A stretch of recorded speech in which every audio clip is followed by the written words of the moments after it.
Hey, Pat and Doug here with another episode of the Wealthy Fitness Entrepreneur, and we're into part two of a series on hiring and onboarding new team members. So, Doug, pick it back up where we left off in the last episode. Yeah, so in the last episode, if you missed it, you can go back and check it out. We talked about recruiting and kind of finding people and screening them, a phone interview, et cetera. And now, I think we can carry it forward and say we've got our person, we've offered them the job, and they've accepted. What is next? What do we do? We have this new person? How do we treat them?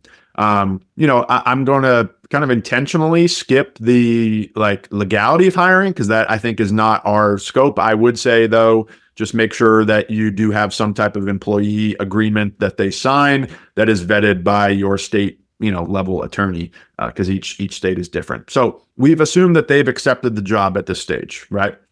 Now, one thing that we would always do that we found very, very helpful is the boring stuff. Like I'm talking, the payroll documents, and maybe if you're giving them software access and some of that stuff, we would always send that out in a separate email ahead of time before they show up, because we're not hiring corporate people that like to sit behind a desk. We're hiring active, engaged, enthusiastic team members that they want to move. And so I'm not going to say the worst thing, but one thing that we would always try to avoid with our hires is the first day you come in and, okay, here's your contract you got to sign. Okay, let's get your payroll documents set up. Let's get your mind body logged in, whatever, right? So we would send all that. We would have a kind of a checklist of here's the logistics that need to be done before day one, and get that in a checklist and just get it done before you walk in the door. So broadly speaking, we would always think about it. We would call our internal onboarding the academy, and that the term was always kind of borrowed, I guess, from the university model, or the certification model, which is, you have this end goal of having this really good, let's just use a coach, and you could mimic this very easily for an admin hire, but you have this really kind of I guess end goal of having this amazing coach, and they can do all these things, but they're over here and they're just starting.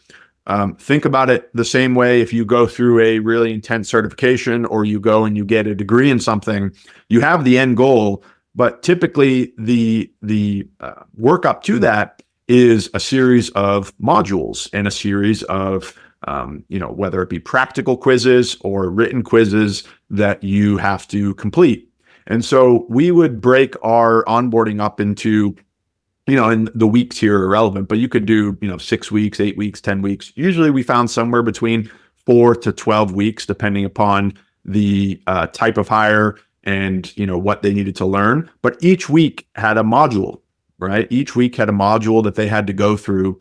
And, week one might be vision and culture of the team. Who did you just, where is this company going? What's the big picture of the company? Who else is on the team, so that the rest of the team, like some of those kind of company basics. You're obviously going to have a week on your session flow and how your sessions run. But if you kind of, visually and mentally map out each week kind of having a theme, rather than like, here's all this stuff you got to learn, break it up into weekly themes. And we would budget both financially and time-wise. A good rule of thumb that I adopted over the years is 10% of the time does need to be classroom time. So although you're hiring a coach and they're going to be on the floor, we do want to devote 10% of their time. So if they're 20 hours a week, 2 hours a week, they got to be kind of behind the scenes, not client facing, and doing some of that learning so that we can get the teaching done, because very rarely is it doable, feasible to teach on the floor. So that's how we typically kick people off.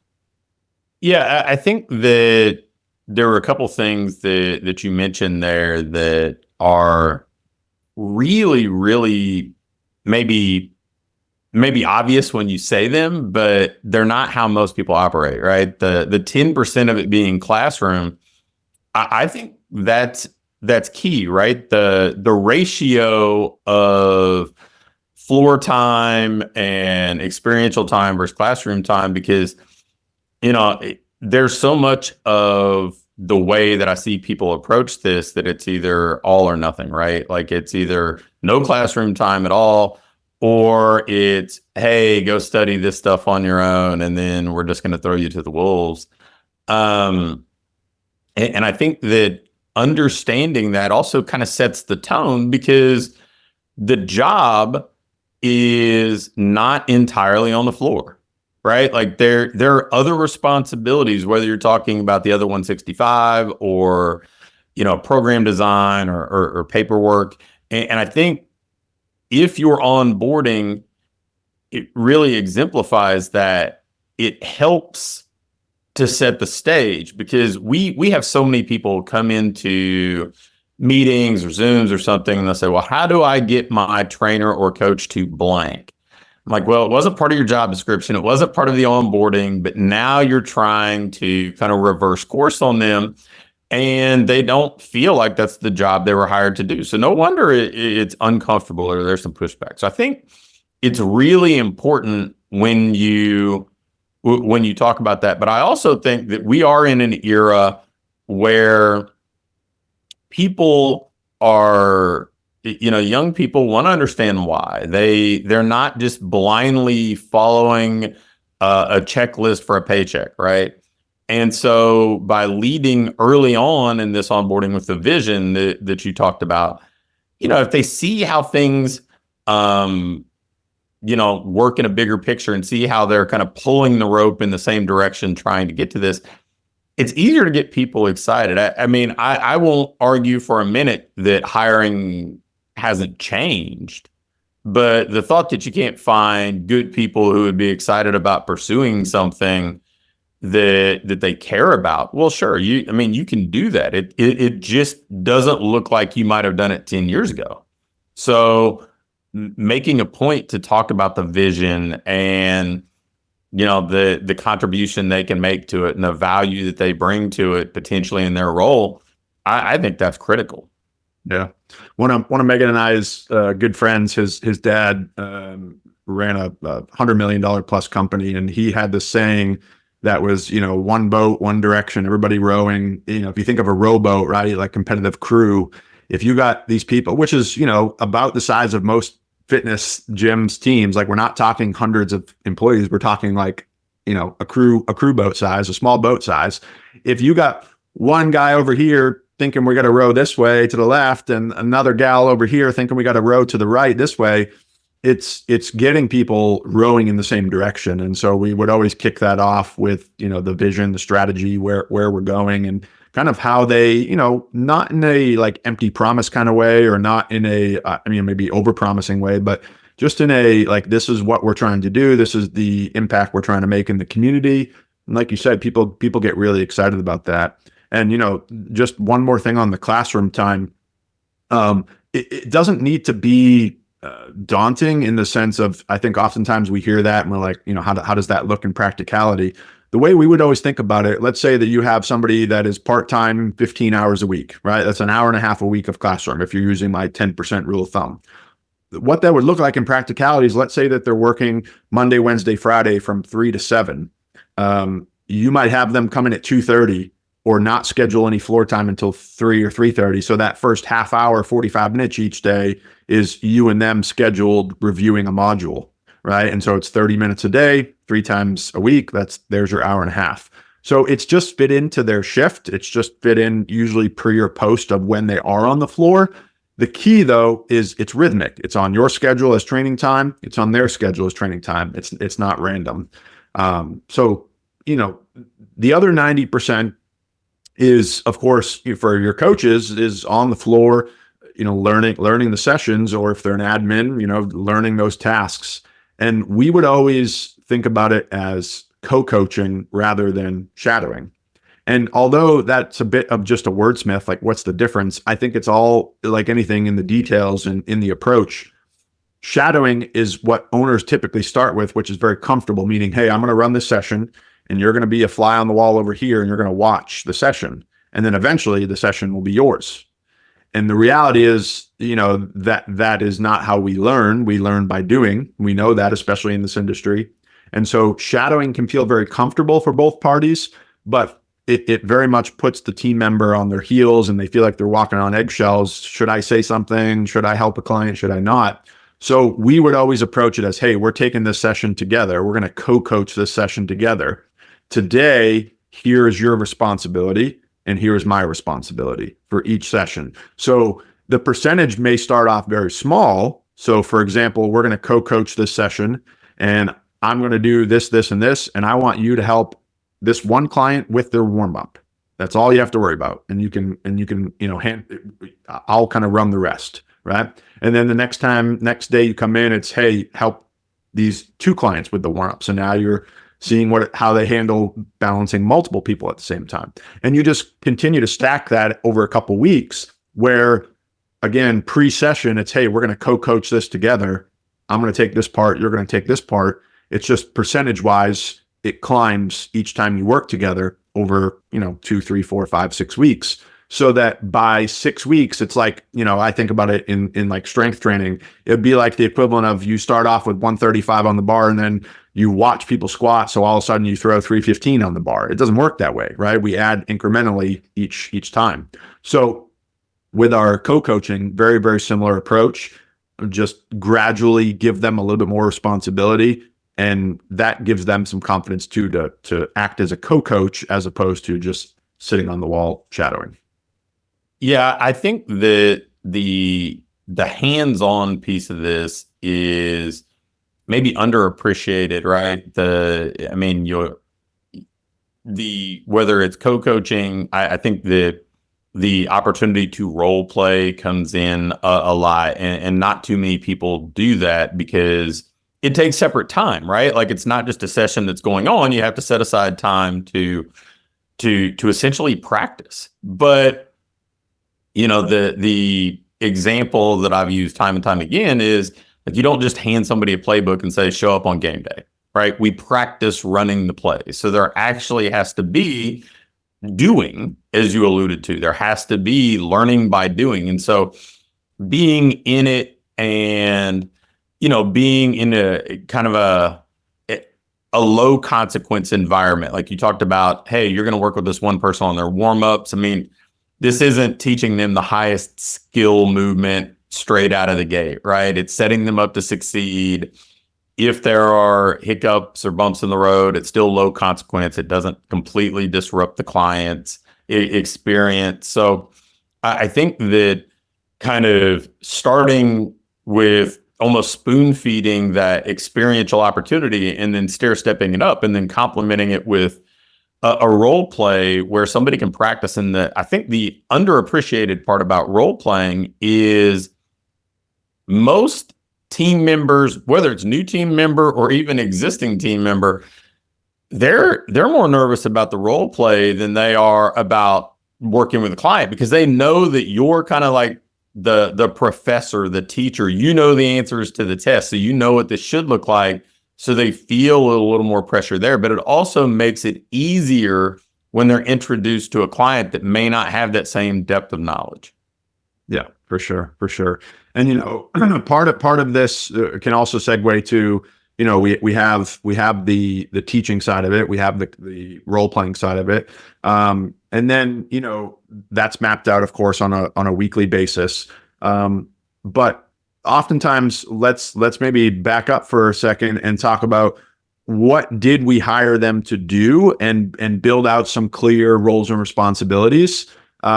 Because when we look at a coach's roles and responsibilities, it's often like just show up and coach, and that's typically not clear. So if we start with the end in mind of like, what does great look like in this position? What does great look like? So for example, coaching, pretty broad topic. Are they responsible for pre-session setup? Are they responsible for post-session cleanup? Are they responsible for client notes? Are they responsible for programming? Are they responsible for reaching out to clients outside of the gym? These are all things that we can also practice. And it's up to you, depending upon your model and depending upon, your staffing structure, do you include those things? But one of the modules shortly after vision is this is what great looks like in this position. Here are the standards we want you to be hitting. And, not in like a negative way, but we're going to hold you to those standards. And I think, like we talked about earlier, there's plenty of good people out there that are willing and able to hit good standards, right? We often hear complaints of like, nobody wants to do, or they're not doing what I told them to do, or they're not doing it the way. And usually it's because the way you told them to do it is not clear enough, right? We need to get crystal clear on what great looks like for them and practice that, like we talked about earlier. Yeah, if somebody, if you get the right person, they're going to be excited. They want to be good at what they do, right? Like people don't want to show up and be bad at what they do generally. And if they can see how this fits in the bigger picture, if you can say, well, hey, here's the vision, here's how this role contributes to achieving this vision, here's what being great in this role looks like.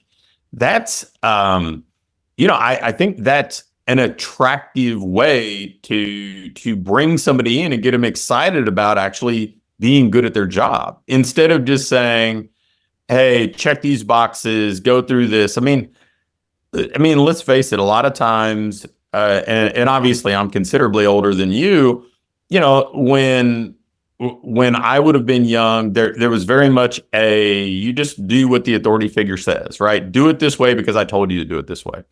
And we may not be operating in that landscape any longer, but that doesn't mean that people won't do it in a way that, allows them to be fulfilled in their career and achieve their goals. So we have to, be smart enough to connect those dots for them and say, okay, these are the roles and responsibilities that lead to this outcome. How do I set this person up to be successful in meeting those? Yeah. We would spend a lot of time on, we would call it nailing the basics. And, because coaches want to worry about the fancy stuff and not nail the basics, like session prep and showing up on time and having a clean gym and, getting client intros down and some of those really basic things. And, in your mentoring and in your leadership, spending a lot of time, yes, on how to do it, but like we've talked about a few times here, I think it can't be said enough, which is this is why this is important. And this is why it ties to, like, here's what happens in the private sector. Here's what happens if you don't greet a client and you don't remember their name and you don't use their name a handful of times during a session. Here's what happens. They end up leaving. This is not college strength and conditioning where they have to show up. This is the private sector where they're choosing to show up and they're giving us, money to show up. So if we don't nail the basics, like remembering their name and showing up on time, yeah, we can have the best program in the world. We can geek out about all the exercises, but they're going to stop showing up. And I know the chances of them being successful if they're not in our doors is a heck of a lot less than if they are in their doors. So spending a lot of time on nailing the basics and, practicing those standards, and the practice never stops. You know what I mean? It's onboarding, yes, but there's, the best athletes in the world, there's still practice every day. And so, the practicing of the role playing we spoke about, and it doesn't have to be daunting. It doesn't have to be hours and hours and hours like we often think about it, or this like full day offsite training. Like it's often just little micro opportunities. We would try to connect with them right before or right after a session when it's fresh. Give them some praise, like right after a session, give them some praise. Right before the session, hey, let's try to work on this before the session, right? Give them like a little nugget to work on. So it's not necessarily a massive amount of volume. It's just the consistency of having those touch points throughout the week. I don't want to take us too far off track here, but like the PGA championships are being played about a mile from my house this week. And right now, as we record this, they're still in practice, right? Practice rounds where, they haven't actually started the event. And it's been wet and dreary this morning, yesterday. And you can look online and see just practice round after practice round. You see pictures and videos of people working on their short game, all this stuff. These are people who are the most successful, experienced golfers in the world, and the circumstances aren't optimal. It'd be pretty easy with as dreary as it's been and rainy as it's been to say, I think I'm just going to sit back at the Airbnb and wait until things clear up. But to be great at anything, you have to practice. I think intuitively, those of us who come from athletic backgrounds really understand it and appreciate it. But it's amazing how much it gets minimized or overlooked or even underappreciated in a business landscape. One of the episodes we'll do coming up probably are like the common differentiators between the average businesses and the higher performing businesses. And the average ones always seem to find a reason not to have consistent staff trainings and not to consistently invest in developing their people. They'll do it erratically, or they'll find a reason to say, well, I can't get everybody's schedule to sync up or whatever else. But man, the great businesses figure out how to find time to practice. Mm-hmm. For sure. So, I mean, we've covered an episode on kind of filling the pipeline with prospective hires. We talked about what that onboarding process looks like. And obviously in future episodes, we'll talk about this a lot because, the people that we want to serve here in this Wealthy Fitness Entrepreneur podcast are the business owners who are, doing better, a little bit further along in their journey. And it's not just, hey, how do I get off the ground? How do I generate leads? It's not that those things aren't important, but there's not enough talk about this stuff. So hopefully you guys enjoyed these last couple episodes. And, if you want more stuff like this, if you want topics that, you feel like could really impact where you're going, drop us a line, let us know, and we'll be happy to unpack them in future episodes. So thanks again for checking out this episode.